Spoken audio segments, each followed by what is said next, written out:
I've been dreading this review for ages now, because ever since I saw Tug's video on both Incredibles films, I had a feeling that once I got to this film, it would probably end up being bad.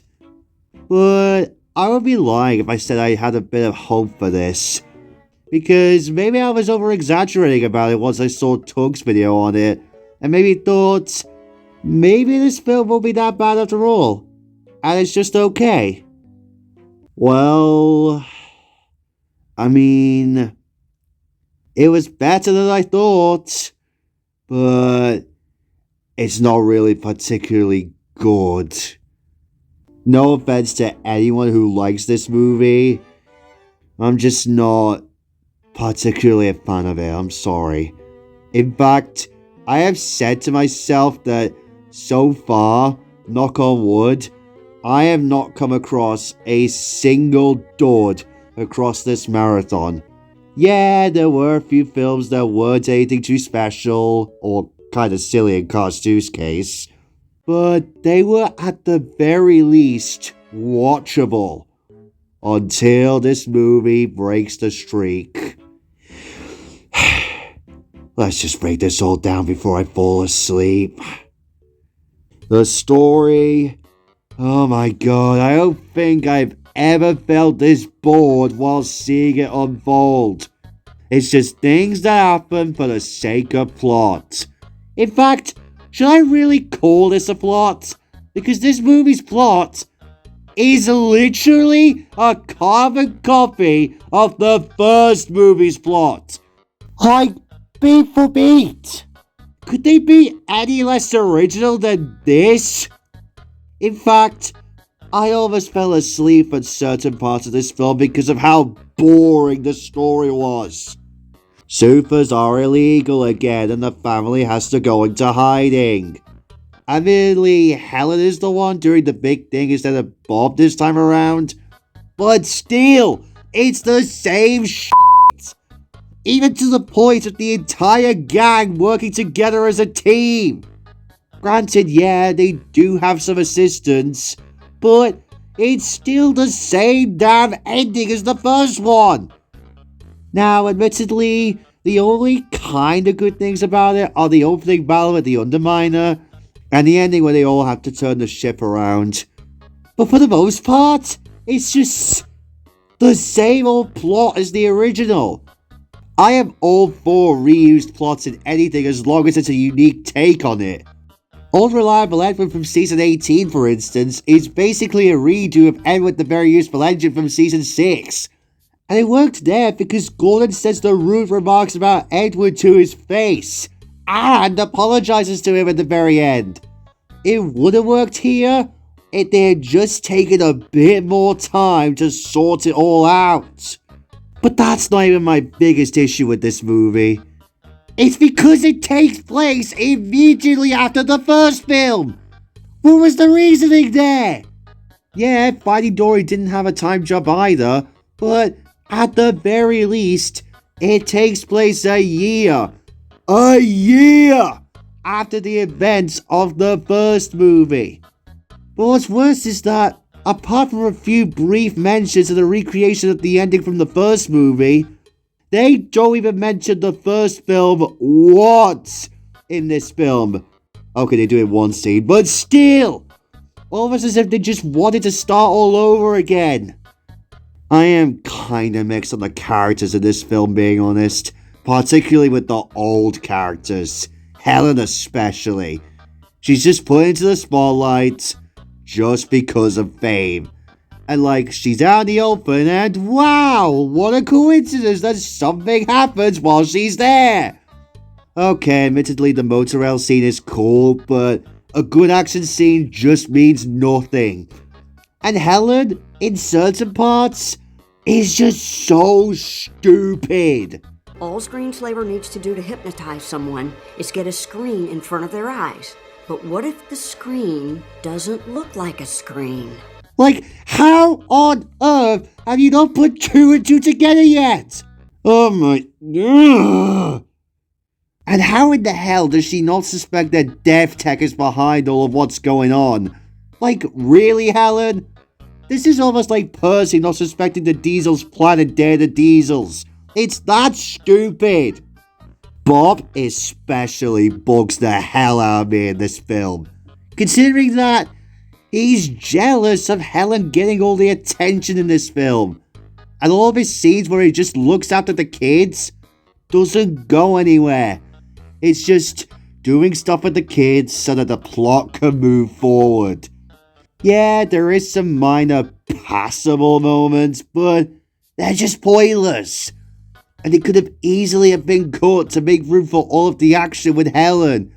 Oh, and I absolutely dislike this line in the scene where Helen gets her elastocycle.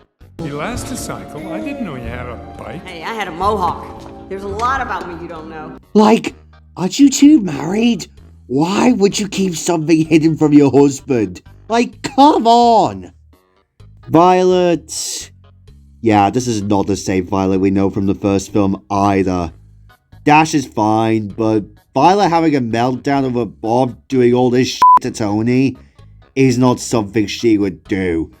I get that she's upset over Rick wiping Tony's mind, which admittedly just feels like an excuse to restart everything, but come on! Just make amends or something for God's sake! Dash, like I said, is fine, but he doesn't really do all that much, other than he has homework and calling the car. Yeah. Same kind of goes with Lucius, but at least he does a bit more than Dash in this. Jack.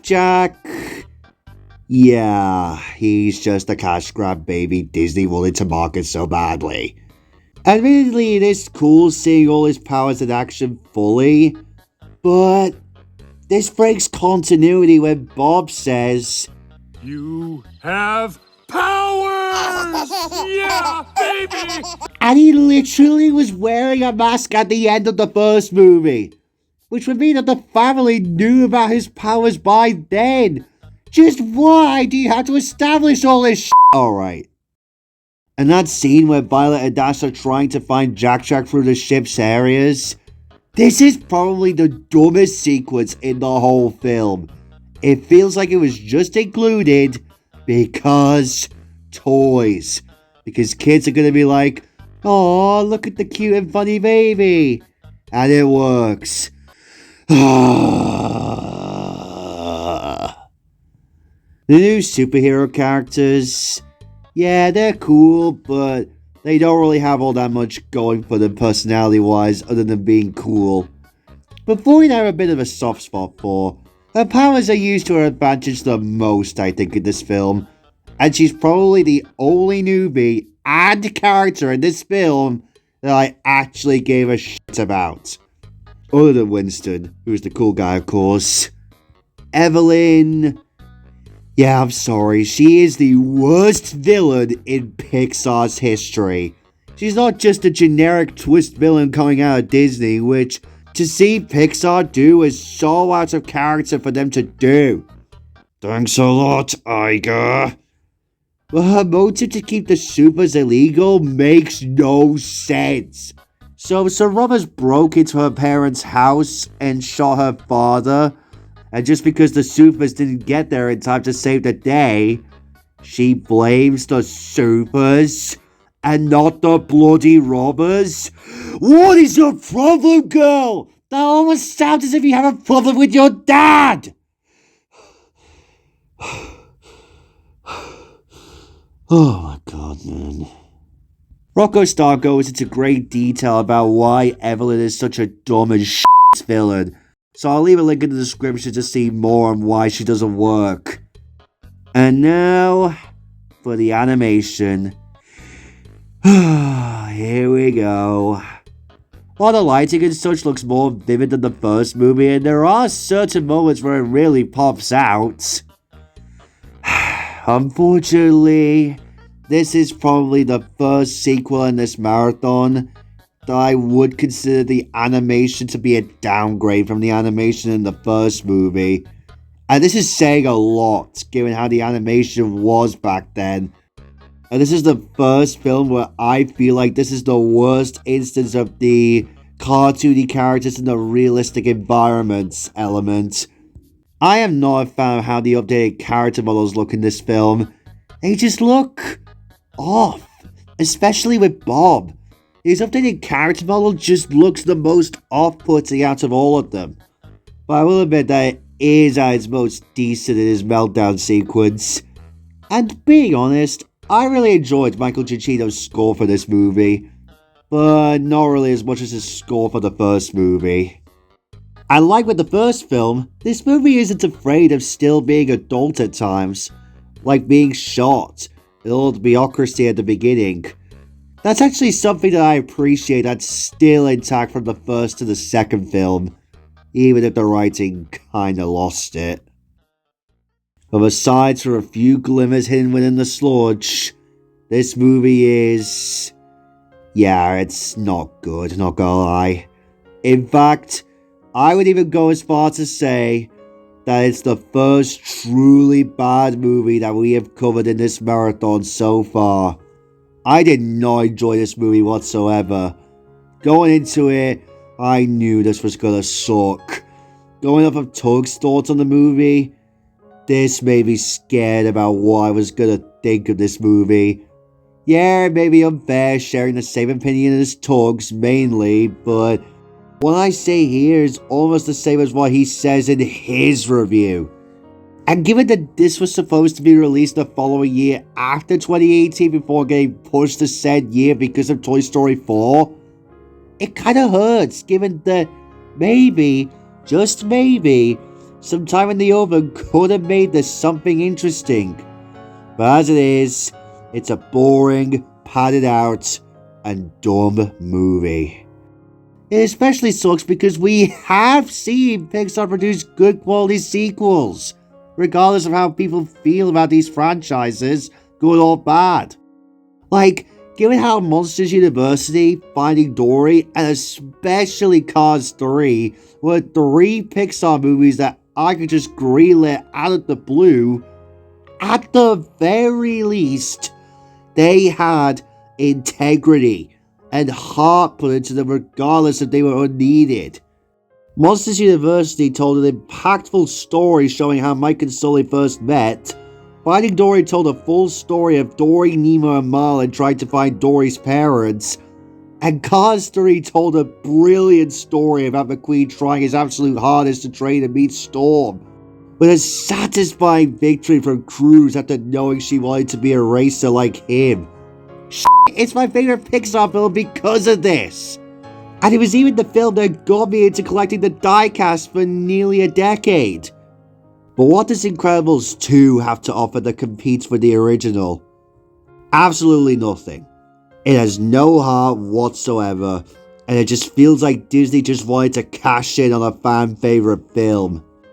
And you know what?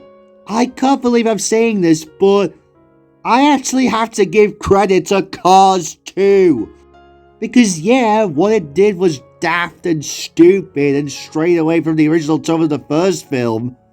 It was at least an original story and tried to do something different. Even if Pixar themselves eventually admitted that all the spy malarkey wasn't the best direction to go in. Hence why Cars 3 shifted back into the personal story of the first movie. Incredibles 2 is easily the worst Pixar movie we have covered so far, and maybe even in general, and I would suggest that you stay away from this movie whatsoever. Again, no offense to anyone who likes this movie. I am not doing this video just to change the minds to anyone who enjoys this film. I respect your opinion if you legitimately like it. But for me, I have seen way better than this pathetic excuse of a sequel. This is the true definition of a letdown for Pixar. But I swear to God, I sure hope that we don't come across another film that's just as bad, if not worse than this film. Toy Story 4, I pray you're a better experience than this film.